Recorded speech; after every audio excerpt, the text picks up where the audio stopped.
ಸ್ನೇಹಿತರೆ, ವಿಟೆಚ್ಗೆ ಸ್ವಾಗತ ಸುಸ್ವಾಗತ. ಸ್ನೇಹಿತರೆ, ಆಷಾಢ ಹುಣ್ಣಿಮೆಯನ್ನ ಗುರು ಪೂರ್ಣಿಮೆ ಅಂತಲೂ ಕರೆಯಲಾಗುತ್ತದೆ. ಹುಣ್ಣಿಮೆಯ ದಿನ ಚಂದ್ರನಿಗೂ ಕೂಡ ವಿಶೇಷವಾದಂತಹ ಮಹತ್ವವನ್ನು ನೀಡಲಾಗಿದೆ. ಗುರು ಪೂರ್ಣಿಮೆ ಅಂತ ಯಾಕೆ ಕರೀತಾರೆ ಅಂತ ನೋಡೋದಾದ್ರೆ, ಈ ದಿನ ಮಹಾಭಾರತದ ಗ್ರಂಥವನ್ನ ಮನುಕುಲಕ್ಕೆ ನೀಡಿದ ವೇದವ್ಯಾಸರ ಜನ್ಮದಿನ. ಹಾಗಾಗಿ ಈ ಆಷಾಢ ಪೂರ್ಣಿಮೆಯನ್ನ ವ್ಯಾಸ ಪೂರ್ಣಿಮೆ ಅಂತ ಕೂಡ ಕರೀತಾರೆ. ಸಾಮಾನ್ಯವಾಗಿ ಶಿಕ್ಷಕರ ದಿನಾಚರಣೆಯು ಸೆಪ್ಟೆಂಬರ್ 5ನೇ ತಾರೀಕು ಆಚರಿಸಲಾಗುತ್ತದೆ.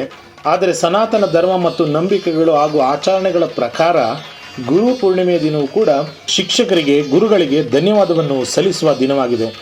ಆಷಾಢ ಮಾಸದ ಶುಕ್ಲ ಪಕ್ಷದ ಹುಣ್ಣಿಮೆಯ ದಿನದಂದು ಆಷಾಢ ಪೂರ್ಣಿಮೆ ಅಥವಾ ಗುರು ಪೂರ್ಣಿಮೆಯನ್ನು ಆಚರಿಸಲಾಗುತ್ತದೆ.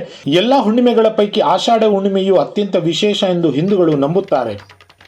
ಈ ವರ್ಷ ಆಷಾಢ ಪೌರ್ಣಿಮೆಯ ವ್ರತವನ್ನು 20ನೇ ಜುಲೈ 2024 ಶನಿವಾರದಂದು ಆಚರಿಸಲಾಗುತ್ತದೆ. ಮರುದಿನ ಅಂದರೆ ಜುಲೈ 21ರಂದು ಹುಣ್ಣಿಮೆ ಸ್ನಾನ, ದಾನ ಇತ್ಯಾದಿ ಕಾರ್ಯಕ್ರಮಗಳನ್ನು ಹಮ್ಮಿಕೊಳ್ಳಲಾಗುತ್ತದೆ. ಈ ದಿನದಂದು ದಾನ ಮಾಡುವುದು ತುಂಬ ಮಂಗಳಕರವೆಂದು ಪರಿಗಣಿಸಲಾಗಿದೆ. ಈ ಸಮಯದಲ್ಲಿ ಜನರು ತಮ್ಮ ಪೂರ್ವಜರಿಗೆ ಗೌರವವನ್ನು ಕೂಡ ಸಲ್ಲಿಸುತ್ತಾರೆ. ಪಿತೃ ತರ್ಪಣವನ್ನು ಅರ್ಪಿಸಲಾಗುತ್ತದೆ ಮತ್ತು ದಾನಗಳನ್ನು ನೀಡಲಾಗುತ್ತದೆ. ಸನಾತನ ಧರ್ಮದ ನಂಬಿಕೆಯ ಪ್ರಕಾರ ಆಷಾಢ ಹುಣ್ಣಿಮೆಯಂದು ಸ್ನಾನ ಮತ್ತು ದಾನ ಮಾಡುವುದರಿಂದ ಪಾಪ ನಾಶವಾಗುತ್ತದೆ ಮತ್ತು ಪುಣ್ಯ ಬರುತ್ತದೆ ಎಂಬ ನಂಬಿಕೆಯೂ ಕೂಡ ಇದೆ. ಸ್ನೇಹಿತರೆ, ಆಷಾಢ ಹುಣ್ಣಿಮೆ ಅಥವಾ ಗುರು ಪೂರ್ಣಿಮೆ ಎಂದು ನಂಬಿಕೆ ಉಳ್ಳವರು ಆ ದಿನ ಏನು ಮಾಡ್ತಾರೆ ಅನ್ನೋದನ್ನ ತಿಳ್ಕೊಳ್ಳೋಣ. ಹಿಂದಿನಿಂದಲೂ ಆಚರಣೆ ಮಾಡಿಕೊಂಡು ಬರುವಂಥವರು ಆ ದಿನ ಆಷಾಢ ಹುಣ್ಣಿಮೆಯ ದಿನವನ್ನು ಪಿತೃ ತರ್ಪಣ ದಿನ ಎಂದು ಪರಿಗಣಿಸಿ ಆ ದಿನ ತಮ್ಮ ಪೂರ್ವಜರಿಗೆ ಗೌರವವನ್ನು ಸಲ್ಲಿಸುತ್ತಾರೆ ಮತ್ತು ಅವರಿಗೆ ತರ್ಪಣವನ್ನು ನೀಡುತ್ತಾರೆ. ಸಂಪತ್ತು ಮತ್ತು ಖ್ಯಾತಿಗಾಗಿ ಆಷಾಢ ಪೂರ್ಣಿಮೆ ಎಂದು ಉಪವಾಸ ಮಾಡಿ ಮತ್ತು ಲಕ್ಷ್ಮೀ ದೇವಿಯನ್ನು ಪೂಜಿಸಿ, ಪೂಜೆಯಲ್ಲಿ ಲಕ್ಷ್ಮೀ ದೇವಿಗೆ ಕಮಲದ ಹೂಗಳು, ಕೆಂಪು ಹೂಗಳು ಮತ್ತು ಕವಡೆಯನ್ನು ಬಳಸಿ ಕ್ಷೀರದಿಂದ ಮಾಡಿದ ಬಿಳಿ ಸಿಹಿ ತಿಂಡಿಗಳನ್ನು ದೇವಿಗೆ ಅರ್ಪಿಸಿ ನಂತರ ಶ್ರೀ ಸೂಕ್ತಂ ಅಥವಾ ಕನಕದಾರ ಸ್ತೋತ್ರವನ್ನು ಪಠಿಸುತ್ತಾರೆ. ಆಷಾಢ ಪೌರ್ಣಿಮೆಯಂದು ಬ್ರಹ್ಮ ಮುಹೂರ್ತದಲ್ಲಿ ಯಾವುದೇ ಪವಿತ್ರ ನದಿಯಲ್ಲಿ ಸ್ನಾನ ಮಾಡಿ ನಂತರ ಪೂರ್ವಜರನ್ನು ಸಂತುಷ್ಟಗೊಳಿಸಲು ನೀರು ಮತ್ತು ಕಪ್ಪು ಎಳ್ಳುಗಳೊಂದಿಗೆ ತರ್ಪಣವನ್ನು ನೀಡಿ, ಹೀಗೆ ಮಾಡುವುದರಿಂದ ಪೂರ್ವಜರು ತೃಪ್ತರಾಗುತ್ತಾರೆ. ಈ ದಿನ ಮನೆಯಲ್ಲಿ ಪೂರ್ವಜರು ಇಷ್ಟಪಡುವ ಆಹಾರವನ್ನು ತಯಾರಿಸಿ ಹಸು, ಕಾಗೆ, ನಾಯಿ ಹಾಗೂ ಇತ್ಯಾದಿಗಳಿಗೆ ತಿನ್ನಿಸಲಾಗುತ್ತದೆ. ಈ ಆಷಾಢ ಹುಣ್ಣಿಮೆಯಂದು ಚಂದ್ರನು 16 ಮೆಟ್ಟಲುಗಳೊಂದಿಗೆ ಉದಯಿಸುತ್ತಾನೆ ಎಂಬ ನಂಬಿಕೆ ಇದೆ.